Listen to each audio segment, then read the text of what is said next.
tu alma moldea, déjalo que obre y que transforme tu corazón.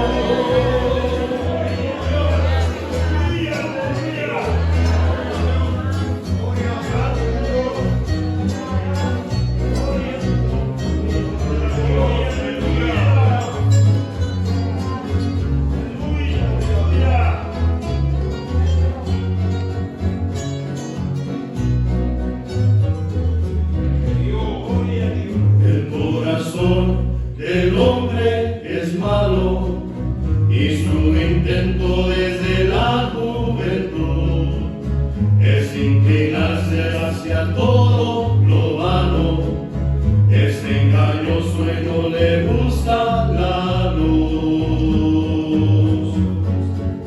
Mas Dios le ofrece un corazón renovado, uno que nazca una vida mejor, que sea morada del Espíritu Santo, un corazón que pueda servir a Dios.